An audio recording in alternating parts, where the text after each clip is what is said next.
இயேசு அழைக்கிறார். ஆவலாய் தன் கரத்தை நீட்டி அன்பாய் அழைக்கிறார். ஆவலாய் தன் கரத்தை நீட்டி அன்பாய் அழைக்கிறார்.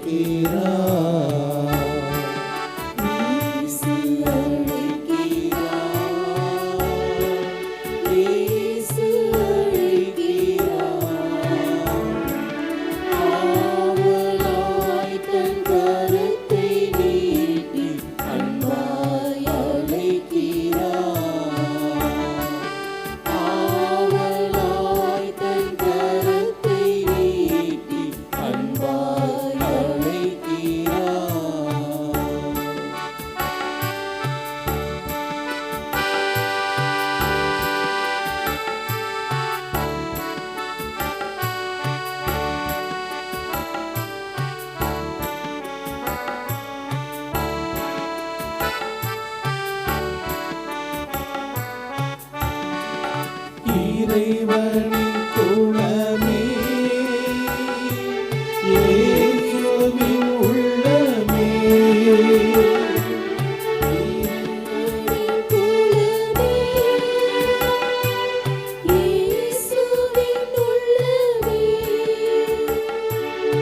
இதய அமைதி இனிதே அடைய இயேசு அழைக்கிறார்.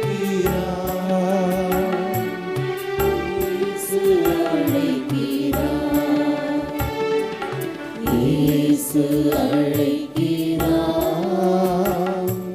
இயேசு அழைக்கிறார். ஆவலாய் தன் கரத்தை நீட்டி அன்பாய் அழைக்கிறார். ஆவலாய் தன் கரத்தை நீட்டி அன்பாய் அழைக்கிறார். அன்னையின் அன்பு பக்தர்களே, இத்திருப்பலியானது ஆலயத்தில் கூடியிருக்கும் பக்தர்களின் கருத்துக்களுக்காகவும் ஜெயா பிளஸ் தொலைக்காட்சி, திருத்தல இணையதளம் மற்றும் அனைத்து சமூக ஊடகங்களின் வழியாக பங்கெடுக்கும் பக்தர்களின் கருத்துக்களுக்காகவும், இன்றைய நாளில் ஒளிபரப்பிற்கு உதவி செய்த நன்கொடையாளர்களின் குடும்ப கருத்துக்களுக்காகவும், நேற்று திருப்பலி எழுதி வைத்தவர்களின் கருத்துக்களுக்காகவும் ஒப்பு கொடுக்கப்படுகிறது. மேலும் இந்த ஒளிபரப்பை காணுகிற அனைத்து அன்னையின் பக்தர்களையும் இறைவன் நிறைவாக ஆசீர்வதிக்க இத்தெய்வீக திருப்பலியில மன்றாடுவோம். Dear devotees, this mass is offered for all the faithful gathered here and those who are participating through Jaya Plus, Shrine Web TV, as well as other social media, and in a special way for all the sponsors of this live telecast mass and those who wrote their mass intentions yesterday, and all the devotees of Our Lady of Health Velangani who are watching the same. தந்தை மகன் தூயாவியாரின் பெயராலே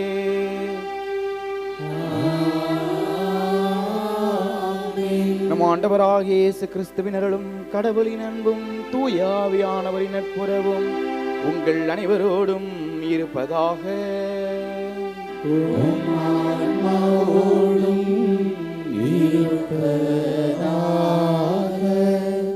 இயேசு கிறிஸ்துவில் பிரியமான சகோதர சகோதரிகளே, தூய ஆரோக்கிய அன்னையின் அன்பு பக்தர்களே, ஜெயா பிளஸ் தொலைக்காட்சியின் வழியாக திருப்பலியில் இணைந்து ஜெபிக்கும் அன்னையின் அன்பு சீடர்களே, உங்கள் அனைவரையும் வாழ்த்துகிறோம், உங்களுக்காக ஜெபிக்கிறோம். அன்புக்குரியவர்களே, திரும்பி வா திருந்தி வா. முதல் வாசகத்தில் ஆண்டவர் திரும்பி வர சொல்கிறார். இன்றைய நற்செய்தி பகுதியில் திருந்தி வர சொல்கிறார். எப்படி? முழு பலத்தோடு, முழு ஆற்றலோடு, முழு அறிவோடு என் இல்லத்தை தேடி வா என்று சொல்லுகிறார். அன்னையினுடைய ஆலயத்தில் இருக்கிறோம். ஒரு ஆலயம் எவ்வளவு அழகாக இருக்கிறதோ அவ்வளவு அழகாக அந்த ஆலயத்திலே அமர்ந்து முழங்கால் படியிட்டு கண்ணீர் விட்டு ஜெபிக்கின்ற உள்ளங்களும் ஆன்மாக்களும் அழகாக இருக்கும் என்று சொல்வார்கள். இது ஆலயம் மாத்திரமல்ல, மாறாக ஏதேன் தோட்டத்திற்குள் நீங்கள் வந்திருக்கிறீர்கள். ஏதேன் தோட்டத்திற்குள்ள என்ன இருக்கும்? மகிழ்ச்சி இருக்கும். இது ஆலயம் மாத்திரமல்ல, இது நோவாவினுடைய பெட்டகம். நோவாவினுடைய பெட்டகத்தில் என்ன கிடைச்சிச்சு? பாதுகாப்பு கிடைத்தது. அன்னையினுடைய அருள் தளத்தில், திருத்தலத்திலே உங்களுக்கு பாதுகாப்பு கிடைக்கும் என்பதை நாம் தெரிந்தவர்களாய், புரிந்தவர்களாய், திருந்தி வருந்தி வர தொடரும் திருப்பலிலே நாம் ஜெபிப்போம். தூய மறை நிகழ்வுகளை கொண்டாட நாம் தகுதி பெறும் பொருட்டு நம்முடைய பாவங்கள், குறைகள், குற்றங்களை எல்லாம் ஏற்றுக்கொண்டு மனமருந்துவோம். எல்லாம் வல்ல இறைவனிடமும் சகோதர சகோதரிகளே, உங்களிடமும் நான் பாவியனை ஏற்றுக்கொள்கின்றேன். ஏனெனில் சிந்தனையாலும் சொல்லாலும் செயலாலும் கடமையில் தவறியதாலும் பாவங்கள் பல செய்தேன். என் பாவமே, என் பாவமே, என் பெரும் பாவமே. ஆகையால் எப்பொழுதும் கன்னியான தூய மரியாதையும் வானதூதர் புனிதர் அனைவரையும் சகோதர சகோதரிகளையும் நம் இறைவனாகிய ஆண்டவரிடம் எனக்காக வேண்டிக் கொள்ள மன்றாடுகின்றேன். எல்லாம் வல்ல இறைவன் நம் மீது இரக்கம் வைத்து நம் பாவங்கள், குறைகள், குற்றங்களை எல்லாம் மன்னித்து நம்மை நிலையான வாழ்விற்கு நடத்தி செல்வாராக. ஆமென்.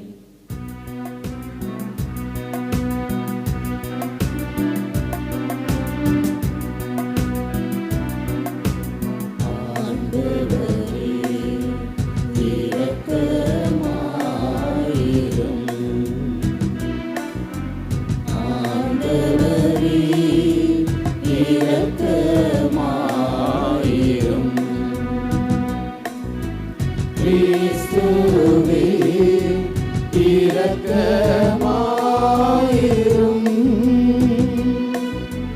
கிறிஸ்துவே இரக்கமாயிரும்.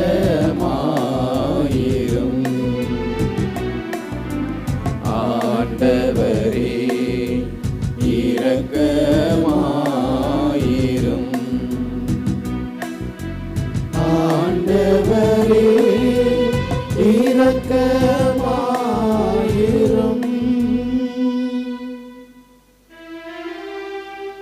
மன்றாடுவோமாக.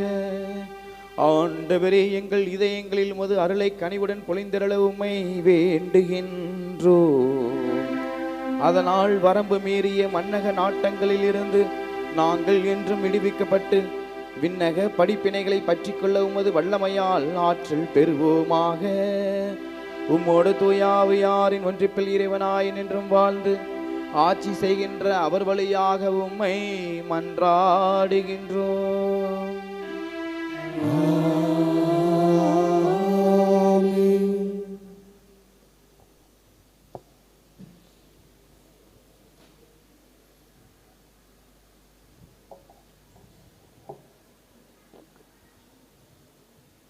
முதல் வாசகம் இறைவாக்கினர் ஒசேயா நூலிலிருந்து வாசகம். ஆண்டவர் கூறியது: இஸ்ரேலே, உன் கடவுளாகிய ஆண்டவரிடம் திரும்பி வா. நீ உன் தீ செயலால் வீழ்ச்சியுற்றாய். இம்மொழிகளை ஏந்தி ஆண்டவரிடம் திரும்பி வந்து இவ்வாறு சொல்லுங்கள்: தீவினை அனைத்தையும் அகற்றி அருளும், நன்மையானதை ஏற்றுக்கொள்ளும். நாங்கள் எங்கள் வாய்மொழியாம் கனிகளை உமக்கு அளிப்போம். அசீரியர் எங்களை விடுவிக்க மாட்டார்கள். குதிரை மேல் நாங்கள் ஏற மாட்டோம். எங்கள் கைவினைப் பொருள்களை நோக்கி எங்கள் கடவுளே என்று இனி சொல்ல மாட்டோம். திக்கற்றவன் உம்மிடத்தில் பரிவை பெறுகிறான் என சொல்லுங்கள். அவர்களுடைய பற்றுரிமையை நான் குணமாக்குவேன். அவர்கள் மேல் உளமாற அன்பு கூறுவேன். அவர்கள் மேலிருந்த என் சினம் தணிந்துவிட்டது. நான் இஸ்ரேலுக்கு பனி போல் இருப்பேன். அவன் லீலி போல் மலருவான். லெபனோனின் மரம்போல் வேரூன்றி நிற்பான். அவனுடைய கிளைகள் விரிந்து பரவும். அவன் பொலிவு ஒலிவ மரபு போல் இருக்கும். லெபனோனை போல் அவன் நறுமணம் பரப்புவான். அவர்கள் திரும்பி வந்து என் நிழலில் குடியிருப்பார்கள். கோதுமை போல் தலை தோங்குவார்கள். திராட்சை கொடி போல் செழிப்படைவார்கள். லெபனோனின் திராட்சை ரசம் போல் அவர்களது புகழ் விளங்கும். இனிமேல் எப்ராஹிமுக்கு சிலைகள் எதற்கு? நானே அவனுக்கு செவி சாய்த்து அவன் மேல் அக்கறை கொண்டுள்ளேன். நான் பசுமையான தேவதாரு மரம் போன்றவன் என உன் கனியெல்லாம் என்னிடமிருந்தே வரும். ஞானம் நிறைந்தவன் எவனோ அவன் இவற்றை உணர்ந்து கொள்ளட்டும். பகுத்தறிவு உள்ளவன் எவனோ அவன் இவற்றை அறிந்து கொள்ளட்டும். ஆண்டவரின் நெறிகள் நேர்மையானவை, நேர்மையானவர்கள் அவற்றை பின்பற்றி நடக்கிறார்கள். மீறுகிறவர்கள் அவற்றில் இடறி விழுகின்றார்கள். ஆண்டவரின் அருள்வாக்கு. இறைவனுக்கு நன்றி. பதிலுரை பாடல் திருப்பாடல் 81 பல்லவி. உன் கடவுளாகிய ஆண்டவர் நானே, என் மக்களே எனக்கு செவி கொடுங்கள்.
ஏனெனில் விண்ணரசு நெருங்கி வந்து விட்டது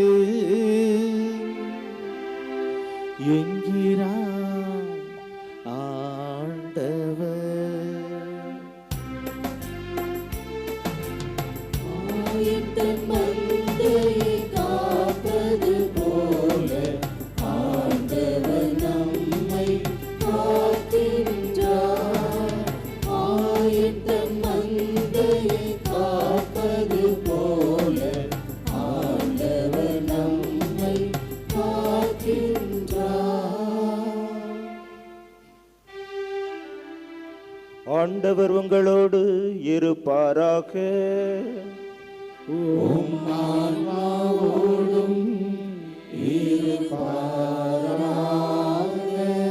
மார்க்கு எழுதிய நற்செய்தியிலிருந்து வாசகம்.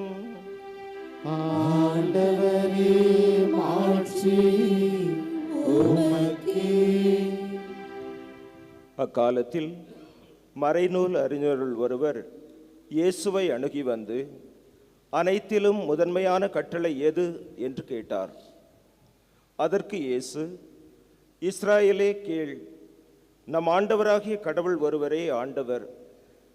உன் முழு இதயத்தோடும் முழு உள்ளத்தோடும் முழு மனதோடும் முழு ஆற்றலோடும் உன் ஆண்டவராகிய கடவுளிடம் அன்பு கூர்வாயாக என்பது முதல் கட்டளை. உன் மீது நீ அன்பு கூர்வது போல் உனக்கு அடுத்திருப்பவர் மீதும் அன்பு கூர்வாயாக என்பது இரண்டாவது கட்டளை. இவற்றை விட மேலான கட்டளை வேறு எதுவும் இல்லை என்றார். அதற்கு மறைநூல் அறிஞர் அவரிடம், நன்று போதகரே, கடவுள் ஒருவரே, அவரை தவிர வேறு ஒரு கடவுள் இல்லை என்று நீர் கூறியது உண்மையே. அவரிடம் முழு இதயத்தோடும் முழு அறிவோடும் முழு ஆற்றலோடும் அன்பு செலுத்துவதும், தன்னிடம் அன்பு கொள்வது போல் அடுத்திருப்பவரிடம் அன்பு கொள்வதும் எரிபலிகளையும் வேறு பலிகளையும் விட மேலானது என்று கூறினார். அவர் அறிவுத்திறனோடு பதிலளித்ததை கண்ட இயேசு அவரிடம், நீர் இறையாட்சியில் இருந்து தொலையில் இல்லை என்றார். அதன்பின் எவரும் அவரிடம் எதையும் கேட்க துணியவில்லை. ஆண்டவரின் அருள்வாக்கு. கிறிஸ்துவே உமக்கு புகழ்.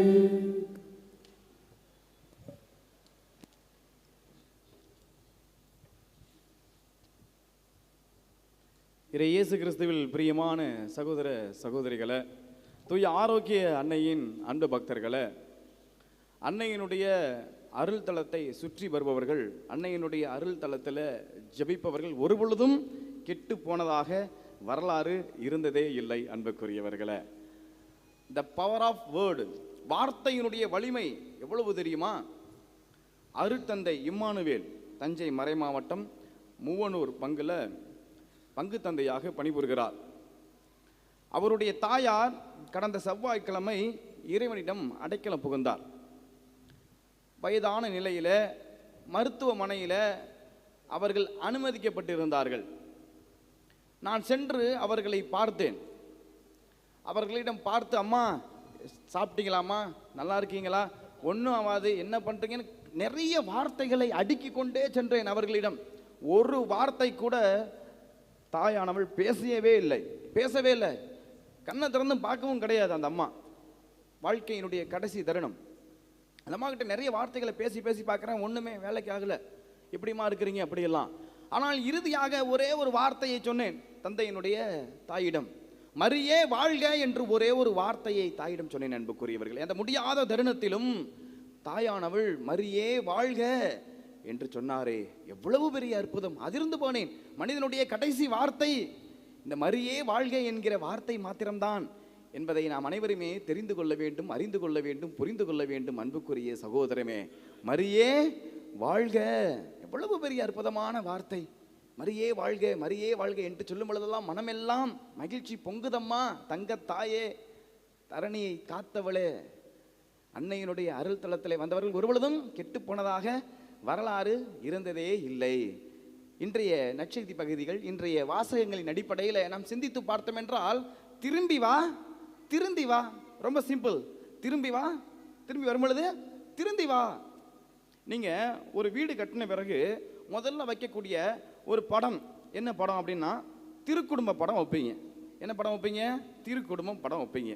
இரண்டாவதாக திரு இருதய ஆண்டவர் படம் வைப்பீங்க. ஒவ்வொரு குடும்பத்திலையும் நீங்கள் பார்த்துருப்பீங்க, திரு இருதய ஆண்டவர் படம் இல்லாத குடும்பம் இருக்கவே இருக்காது. எல்லாம் வச்சிருக்கிறீங்களா இல்லையா? எல்லாருடைய குடும்பத்திலையும் திரு இருதய ஆண்டவர் படம் இருக்கு. அந்த படத்தை நீங்கள் உற்று நோக்கி பாருங்கள். அந்த திரு இருதய ஆண்டவருடைய படத்தில் இயேசுவினுடைய கைகள் எப்படி வரையப்பட்டிருக்கும், எப்படி பதியப்பட்டிருக்கும் என்றால், இப்படி பதியப்பட்டிருக்கும். பார்த்துருக்கிறீங்களா? எதற்காக இயேசுவினுடைய கைகள் இப்படி பதியப்பட்டிருக்கிறது? சிந்தித்து பார்க்க வேண்டும். அர்த்தம் இருக்கிறது. அன்புக்குரிய சகோதரமே, அன்னையின் பக்தர்களே, ஒரு தாயானவள் தன்னுடைய குழந்தைக்கு தன்னுடைய இரத்தத்தையே பாலாக ஊட்டுகிறாள்.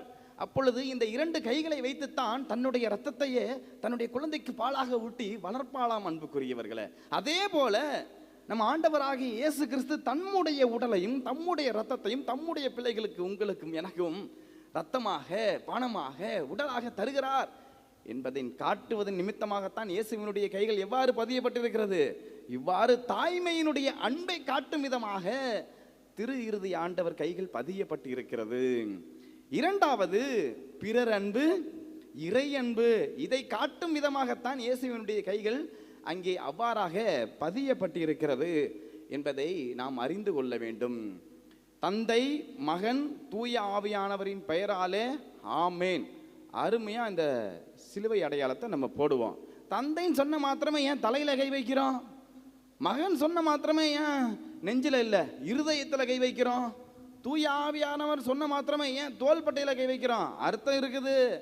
தந்தை படைப்பின் கடவுள், மனிதன் படைப்பதற்கு முக்கிய காரணம் சிந்தனை. அதனால்தான் தந்தை என்று சொன்ன மாத்திரமே தலையில கை வைக்கிறோம், புறத்துல இல்ல தலையில கை வைக்கிறோம். தந்தை சிந்தனை, படைப்பின் தேவனாக இருக்கிறார், படைப்பின் கடவுளாக இருக்கிறார். இரண்டாவதாக மகன், நெஞ்செல்லாம் சொல்லக்கூடாது, இருதயம் சொல்லணும். மகன் சொன்ன மாத்திரமே என்ன வந்துடணும்? அன்பு வந்துடணும். இருதயம் எதற்கு அடையாளம்? அன்பிற்கு அடையாளம். அன்புக்குரிய சகோதரமே, ஆகவே மகன் என்ற சொன்ன மாத்திரமே நம் மீது அன்பின் காரணமாக அவர் அடிக்கப்பட்டார், நொறுக்கப்பட்டார், உதைக்கப்பட்டார், காரி உமிழப்பட்டார், முள்முடி சுட்டப்பட்டார், சிலுவையில் நமக்காக அங்கே பாடுகள் பட்டு கொண்டிருக்கிறார். அன்புக்குரியவர்களே, ஆகவே தான் மகன் சொன்ன மாத்திரமே நம்ம எங்கே கை வைக்கணும்? இருதயத்தில் கை வைத்து சொல்கிறோம், அன்பே கடவுளாக இருக்கிறார் என்று சொல்லி. தூய ஆவியானவர் என்று சொன்ன மாத்திரமே தோள்பட்டையில் கை வைக்கிறோம். நமக்கு நன்றாகவே தெரியும், தோள்பட்டை வலிமைக்கு அடையாளம், ஆற்றலுக்கு அடையாளம். ஆகவே தான் தூய ஆவியானவர் நமக்கு ஆற்றலை தருகிறார், வல்லமையை தருகிறார். நாம் நடப்பதற்கும் படுப்பதற்கும், நாம் ஓடி விளையாடுவதற்கும், எங்கு சென்றாலும் தூய ஆவியானவருடைய துணை வேண்டும், பலம் வேண்டும் அப்படின்னு சொல்லி தான் என்ன செய்கிறோம்? தோள்பட்டையில் கை வைக்கிறோம். அப்போ மகன் சொன்னால் என்ன வரணும்? அன்பின் கடவுளாக இருக்கிறார். அந்த அன்பின் கடவுள் நமக்கு இன்றைய நற்செய்தி பகுதியில் கட்டளைகள் தருகிறார். பாருங்க, பழைய ஏற்பாட்டு புத்தகத்தில் அநேக கட்டளைகள், மோசேயினுடைய 10 கற்பனைகளை அவர்கள் அநேக கற்பனைகளாக பிரித்து பின்பற்றினார்கள். அதெல்லாம் சுருக்கி 2 கட்டளையாக மாற்றிட்டார். எத்தனை கட்டளை? 2 கட்டளை. என்ன கட்டளை? கடவுளை அன்பு செய், உன்னை நீ நேசிப்பதை போல பிறரை நேசி. எவ்வளோ ஈஸி பாருங்களேன். இதை செஞ்சால் போது நீ விண்ணரசுக்குள்ளார வந்துடுவ. ஆனால் இது 2 செய்ய முடியுதா? பல வேளைகளை நம்ம இந்த 2 கட்டளைகளையும் பின்பற்ற முடியாத ஒரு சூழ்நிலையில் போய்கிறோம். துன்பங்கள், துயரங்கள், வேதனைகள், சோதனைகள் வந்து கடவுளே உனக்கு கண்ணு இருக்குதா, காது இருக்குதா, மூக்கு இருக்குதா, எனக்கு மட்டும் ஏன் இந்த சோதனை, எனக்கு மட்டும் ஏன் இந்த வேதனை? கடவுளுடைய அன்பிலிருந்து விலகி சொல்கிறோம். பிறரை நேசிக்க சொல்கிறார். நம்மை நேசிப்பது போல பிறரை நேசிக்க சொல்கிறார். சாதாரணமாக அன்புக்குரியவர்களை, ஒரு ஹோட்டலுக்கு போனால் ஒருத்தர் எவ்வளோக்கு சாப்பிடுவோம்? ஒரு 350 ரூபாய்க்கு சாப்பிடுவோன்னு வச்சுக்கோங்களேன். நல்லா மட்டன் பிரியாணி, சிக்கன் பிரியாணி இதெல்லாம் நல்லா சாப்பிட்டுட்டு ஹோட்டல்லேருந்து வெளியில் வருவோம். ஒரு 350 ரூபா, 400 ரூபா சாப்பிட்டுட்டு ஒரு ஆள் சாப்பிட்டுட்டு வெளியில் வருவோம். ஒரு முடியாதவர், ஒரு ஏழை, அம்மா தாயே பசிக்குது அப்படின்னு கை எட்டி நிற்பார். நம்மளால் உதவி செய்ய முடிகிறதா? 350 ரூபாய்க்கு ஆண்டவர் நமக்கு சாப்பாடு கொடுத்தாரு. ஒரு 10 ரூபா ஏழைக்கு வெளியில் நம்மளால் உதவி செய்ய முடிகிறதா? என்னை நேசிப்பதை போல எனக்கு பசிச்சிச்சு, 350 ரூபாய்க்கு சாப்பிட்டேன், அவருக்கு பசிக்காதா? அதுக்காகத்தானே உங்களையும் என்னையும் ஆண்டவர் உயிரோடு வச்சிருக்கிறார். இன்றைய நாளிலே நீங்களும் நானும் உயிரோடு இருப்பது எதற்காக?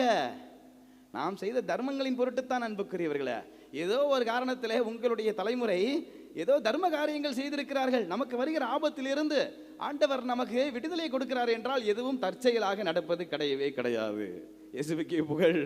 எதுவுமே தற்செயலாக நடப்பது கிடையாது. இன்னைக்கு இங்க இடத்துல வந்து உட்கார்ந்து இருக்கிறீங்கன்னா அது கடவுளுடைய ஆற்றல், கடவுளுடைய திட்டம். அன்புக்குரியவர்களே, இந்த இடத்துல இந்த மறையுரை நடக்க வேண்டும் என்று கடவுளுடைய திட்டம்.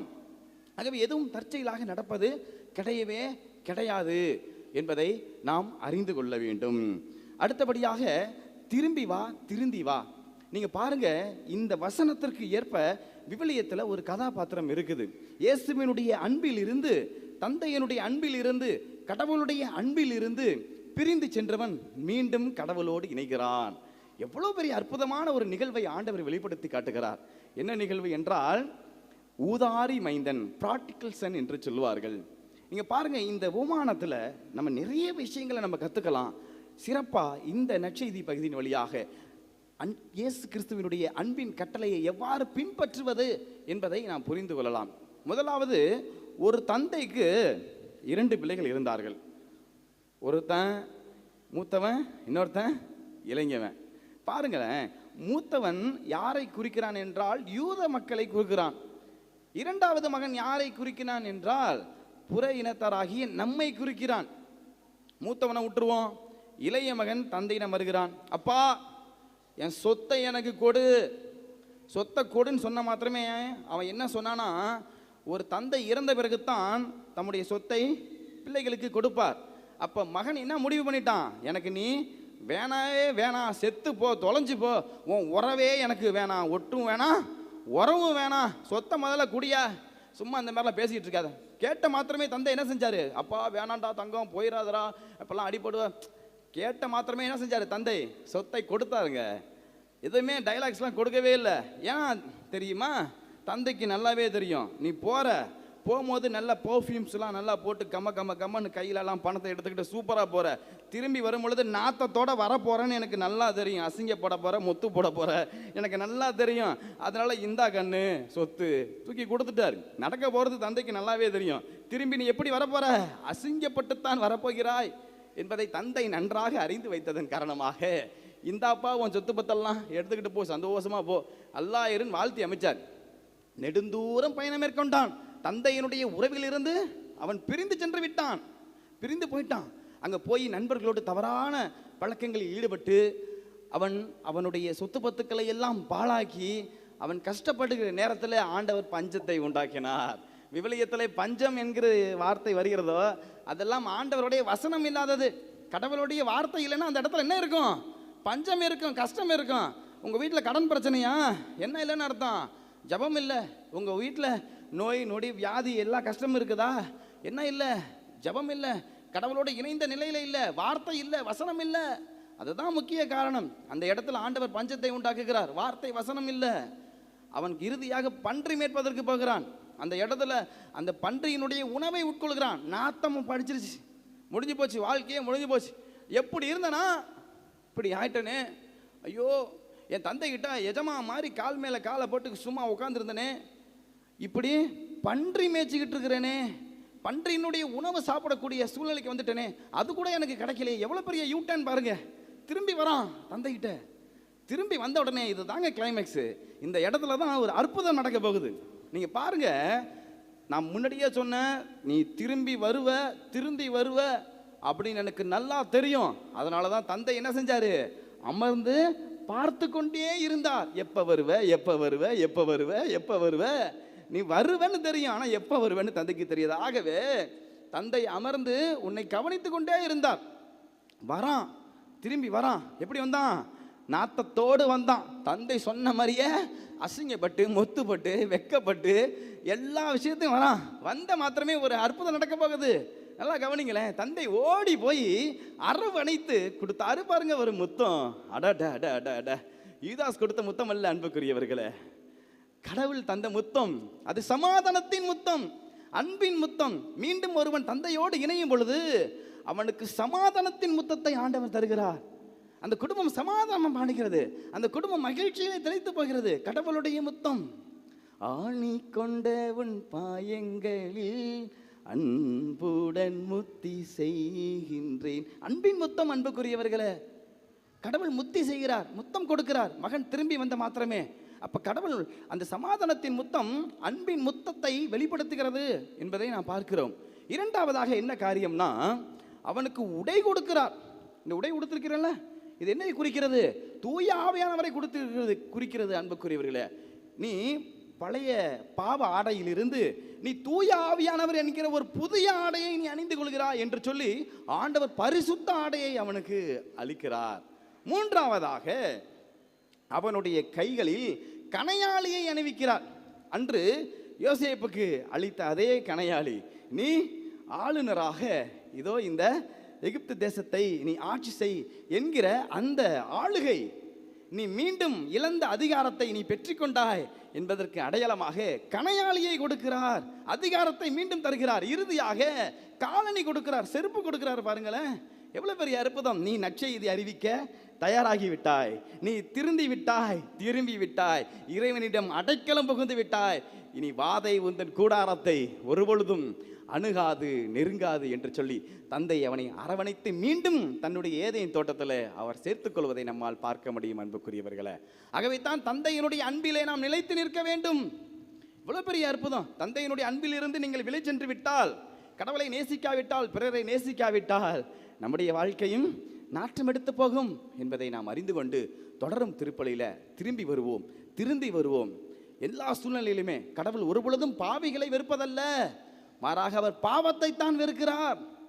நீ எப்பேற்பட்ட பாவியாக இருக்கலாம், ஆனால் தந்தை உன் பாவங்களை எல்லாம் அகற்றி, மகனே இன்னைக்கு மனம் திருந்த மாட்டாயா, மனம் வருந்த மாட்டாயா, மனம் திருந்த மாட்டாயா? எவ்வளோ பெரிய ஏக்கம் பாருங்களேன். கரம் விரித்து காத்திருக்கிறார். சுமை சுமந்து சோர்ந்திருப்பவர்களே, வருத்தப்பட்டு பாரம் சுமக்கிறவர்களே, எல்லாரும் என்கிட்ட வாங்க, ஓடி போகாதீங்க, எங்கெங்கேயோ ஓடி போகாதீங்க, என்கிட்ட வாங்க, நான் உனக்கு இளைப்பாறுதல் தருகிறேன், மகிழ்ச்சியை தருகிறேன், எல்லாம் ஆசீர்வாதம் என்கிட்ட இருக்குது. கரம் விரித்து காத்திருக்கிறார். நம்மலாம் ஏசப்பாவை இவ்வளோ தான் பிடிக்கும், ஆனால் அவருக்கு எவ்வளோ தெரியுமா பிடிக்கும்? அங்கே பாருங்க, கையை இப்படி காட்டுறாரு, எனக்கு உன்னை எவ்வளோ பிடிக்கும், இவ்வளோ பிடிக்கும் என் மகனே, என் மகளே என்று சொல்லி. ஆகவே தொடரும் திருப்பலியிலே நாம் ஜெபிப்போம். நம்முடைய குடும்பத்தில் இந்த உலக மாய ஜாலங்களுக்குள் சிக்கி கொண்டிருக்கிற உங்களுடைய பிள்ளைகளுக்காக, நம்முடைய பிள்ளைகளுக்காக ஜெபிப்போம். பொறுப்பற்று கிடைக்கின்ற நம்முடைய பிள்ளைகள், அவர்களுக்காக ஜெபிப்போம். பெண்களுக்காக ஜெபிப்போம். படிக்கின்ற குழந்தைகளுக்காக ஜெபிப்போம். இப்போல்லாம் சின்ன குழந்தைங்க முத கொண்டு இந்த உலக கவர்ச்சிகளுக்குள் சிக்கிக்கொண்டு தங்களுடைய வாழ்க்கையை இழந்து போகிறார்கள். அவர்களுக்காக ஜெபிப்போம். அனைவரும் திரும்பி வர வேண்டும், திருந்தி வர வேண்டும் என்று சொல்லி ஜெபிப்போம். நல்லாய இயேசு என்றென்றும் வாழ்த்து பெறுவாராக. ஆமென்.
சகோதர சகோதரிகளே, என்னுடைய கொடிதமான இப்பலி எல்லாம் வல்ல தந்தையாக இறைவனை கேட்டதாகபடி ஜெபம் செய்யுங்கள்.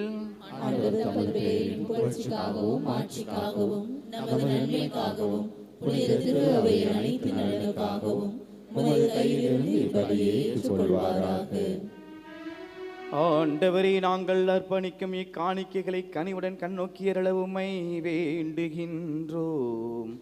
அதனால் இவை உமக்கு ஏற்புடையவையாக மாறி என்றும் எங்களுக்கு மீட்பளிக்க செய்வீராக. எங்கள் ஆண்டவராகிய கிறிஸ்து வழியாக உம்மை மன்றாடுகின்றோம்.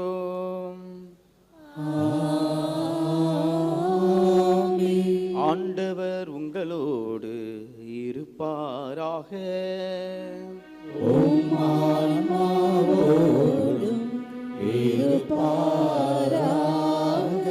இதயங்களை மேலே எழுப்புங்கள்.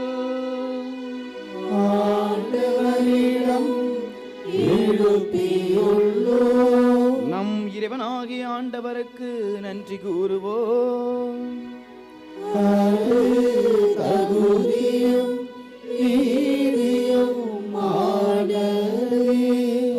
ஆண்டவரே, தூயவரான தந்தையே, என்றும் வாழும் எல்லாம் வல்ல இறைவா, எந்நாளும் எவ்விடத்திலும் நாங்கள் மக்கு நன்றி செலுத்துவது மெய்யாகவே தகுதியும் நீதியுமாகும். எங்கள் கடமையும் மீட்புக்குரிய செயலுமாகும். எங்கள் தவ முயற்சிகளால் நாங்கள் உமக்கு நன்றி செலுத்தவும், எங்கள் ஆணவத்தை தளர்த்தவும், ஏழைகளுக்கு உணவு அளிக்கவும், இவ்வாறு உமது கனிவிரக்கத்தை பின்பற்றவும் நீ திருவுளமானீர். ஆகவே எண்ணற்ற வானதூரோடு சேர்ந்து நாங்களும் உம்மை போற்றி புகழ்ந்தேத்தி ஒரே குரலில் பாடுவதாவது:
ஆண்டவரே, நீர் மெய்யாகவே தூயவர், தூய்மை அனைத்துக்கும் ஊற்று. ஆகவே உம்முடைய ஆவியை பொழிந்து இக்காணிக்கைகளை தூய்மைப்படுத்த உம்மை வேண்டுகிறோம். இவ்வாறு எங்கள் ஆண்டவர் இயேசு கிறிஸ்துவின் உடலும் இரத்தமுமாக இவை எங்களுக்கு மாறுவனமாக.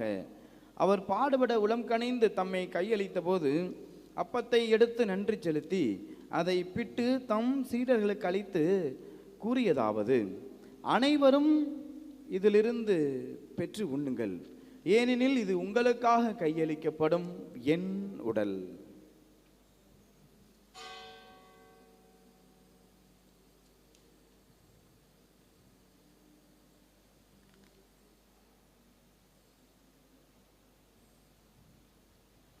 அவ்வண்ணமே இரவு விருந்தை அருந்தியபின் கிண்ணத்தையும் எடுத்து மீண்டும் உமக்கு நன்றி கூறி தம் சீடர்களுக்கு அளித்து இயேசு கூறியதாவது: அனைவரும் இதிலிருந்து பெற்று பருகுங்கள், ஏனெனில் இது புதிய நிலையான உடன்படிக்கைக்குரிய என் இரத்தத்தின் கிண்ணம். இது பாவ மன்னிப்புக்கென்று உங்களுக்காகவும் பலருக்காகவும் சிந்தப்படும். இதை என் நினைவாக செய்யுங்கள்.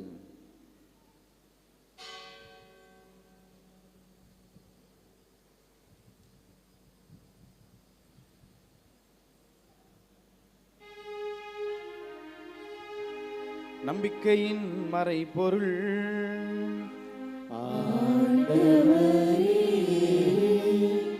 நீர் வருமளவும் உமது இரத்தினை அறிக்கையிடுகின்றோம், உமது உயிர்ப்பினையும் எடுத்துரைக்கின்றோம். ஆகவே ஆண்டவரே, நாங்கள் கிறிஸ்துவின் இறப்பினையும் உயிர்ப்பினையும் நினைவு கூர்ந்து வாழ்வதரும் அப்பத்தையும் மீட்பு அளிக்கும் கிண்ணத்தையும் ஒப்புக் கொடுக்கிறோம். உம் திருமண இன்று உமக்கு ஊழியம் புரிய தகுந்தவர்கள் என எங்களை ஏற்றுக்கொண்டீர். எனவே உமக்கு நன்றி செலுத்துகிறோம். மேலும் கிறிஸ்துவின் உடலிலும் இரத்தத்திலும் பங்கு கொள்ளும் எங்களை தூய ஆவியார் ஒன்று சேர்க்க வேண்டுமென உம்மை தாழ்மையுடன் மன்றாடுகின்றோம். ஆண்டவரை, உலகெங்கும் பரவி இருக்கும் உமது திரு அவையை நினைவு கூர்ந்தருளும். எங்கள் திருத்தந்தை பிரான்சிஸ், எங்கள் ஆயர் சகாயராஜ், எல்லா திருநிலையினர் ஆகிய அனைவரோடும் உமது திரு அவை நம்பிக்கையில் அன்பில் நிறைவு பெறச் செய்தருளும். மேலும் உயிர்த்தெழும் எதிர்நோக்குடன் துயில் கொள்ளும் எங்கள் சகோதர சகோதரிகளையும் இறந்தோர் அனைவரையும் இரக்கத்துடன் நினைவு கூர்ந்து உமது திருமுக வழியினுள் ஏற்றருளும். எங்கள் அனைவர் மீதும் இரக்கமாயிரும். கடவுளின் கன்னித்தாயான புனித மரியா, அவருடைய கணவரான புனித யோசேப்பு, புனித திருத்தூதர்கள், இவ்வுலகில் உமக்கு உகந்தவராயிருந்தோர் ஆகிய புனிதர் அனைவருடனும் நாங்கள் நிலைவாழ்வில் பங்கு கொள்ளும் தகுதி பெற்று உம் திருமகன் இயேசு கிறிஸ்து வழியாக உம்மை புகழ்ந்தேத்து மரமருள உம்மை மன்றாடுகின்றோம்.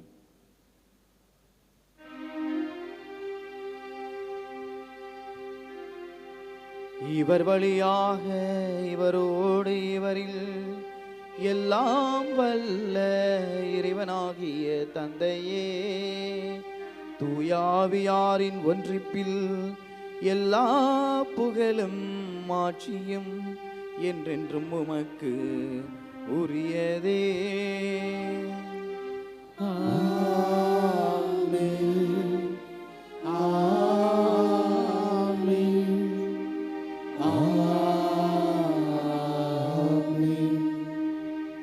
மீட்பரின் கட்டளையால் கற்பிக்கப்பட்டு இறை வடிப்பினையால் பயிற்சி பெற்ற நாம் அனைவரும் இணைந்து ஜெபிப்போம். விண்ணுலகில் இருக்கின்ற எங்கள் தந்தையே, உமது பெயர் தூயது என போற்றப் பெறுக. உமது ஆட்சி வருக. உமது திருவுளம் விண்ணுலகில் நிறைவேறுவது போல மண்ணுலகிலும் நிறைவேறுக. எங்கள் அன்றாட உணவை இன்று எங்களுக்கு தாரும்.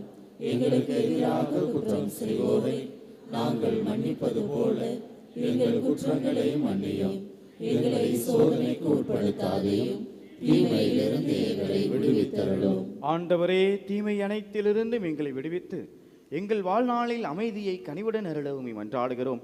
உமது இரக்கத்தின் உதவியால் நாங்கள் பாவத்திலிருந்து எப்போதும் விடுதலை பெற்று யாதொரு கலக்கமுமின்றி நலமாய் இருப்போமாக. நாங்கள் எதிர்நோக்கி இருக்கும் பேர்பத்துக்காகவும் என் மீட்பராக இயேசு கிறிஸ்துவின் வருகைக்காகவும் காத்திருக்கின்றோம். ஆண்டவரே இயேசு கிறிஸ்துவே, அமைதியை உங்களுக்கு விட்டுச் செல்கிறேன், என் அமைதியை உங்களுக்கு அளிக்கிறேன் என்றும் திருத்தூதர்களுக்கு மொழிந்தீரே. எங்கள் பாவங்களை பாராமல் உமது திரு அவையின் நம்பிக்கையை கண்ணோக்கி உமது திருவுளத்திற்கு ஏற்ப அதற்கு அமைதியையும் ஒற்றுமையையும் அளித்தல்வீராக. என்னென்றும் வாழ்ந்து ஆட்சி செய்கின்றவர் நீரே. ஆண்டவருடைய அமைதி உங்களோடு என்றும் இருப்பதாக.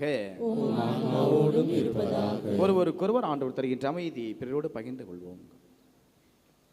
உலகின் பாவங்களை போக்கும் இறைவனின் செம்மறியே, எங்கள் மேல் இரக்கமாயிரும். உலகின் பாவங்களை போக்கும் இறைவனின் செம்மறியே, எங்கள் மேல் இரக்கமாயிரும். உலகின் பாவங்களை போக்கும் இறைவனின் செம்மறியே, எங்களுக்கு அமைதியை அளித்தருளும். இதோ இறைவனின் செம்மறி, இவரே உலகின் பாவங்களை போக்குகின்றவர். மத்தேயு திரும்பியதை போல, சக்கேயு மனம் வருந்தியதை போல, மகதல மரியா மனம் வருந்தியதை போல, பேதுரு மனம் வருந்தியதை போல, தூய பவுலடியார் மனம் வருந்தியதை போல நம்மையும் திரும்பி வா என்று அழைக்கும் தேவன் இவரே. இவர் தரும் விருந்திற்கு அழைக்க பெற்ற நாம் அனைவருமே பேறு பெற்றோர். நான் தகுதியற்றவன், ஆனால் ஒரு வார்த்தை மட்டும் சொல்லியருளும், எனது ஆன்மா நலமடையும்.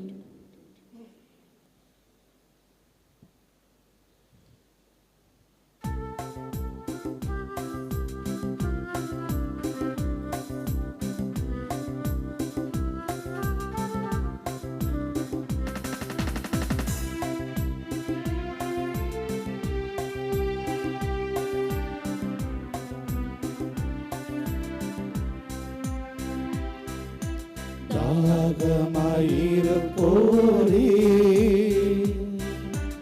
என்னிடம் வாருங்கள். தயவினில் நான் கொடுக்கும் ஊற்றினில் பருகுங்கள்.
நன்றி கூறி மன்றாடுவோமாக. ஆண்டவரே, உமது ஆற்றலின் செயல் எங்கள் மனதிலும் உடலிலும் பொழியப்பட உம்மை வேண்டுகின்றோம். இத்திருவிருந்தில் பங்கேற்று நாங்கள் பெற்றுக்கொண்ட இத்திருவுணவு எங்களுக்கு முழுமையான மீட்பை தருவதாக. எங்கள் ஆண்டவராகிய கிறிஸ்து வழியாக உம்மை மன்றாடுகின்றோம்.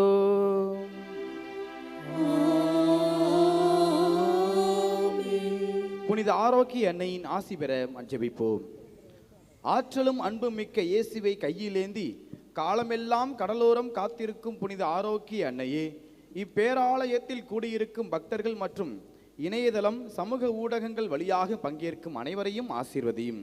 இவர்களின் மனம் சோர்ந்து போகும்போது பால்கார பாலகனின் பால் குடத்தை பொங்கச் செய்ததை போல இவர்களின் மனங்களையும் மகிழ்ச்சியால் பொங்க வையும்.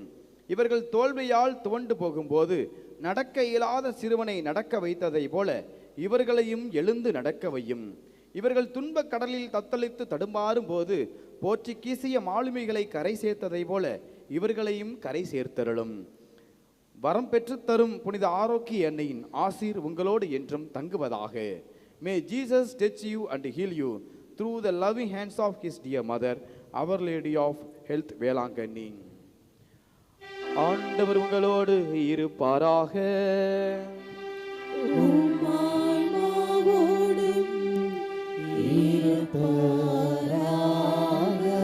எல்லாம் வல்ல இறைவன் தந்தை, மகன், தூயாவியார் உங்கள் அனைவரையும் இறைவன் நிறைவாக ஆசீர்வதிப்பாராக.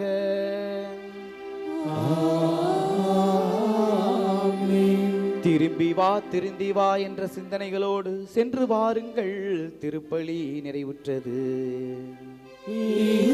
இறைவனுக்கு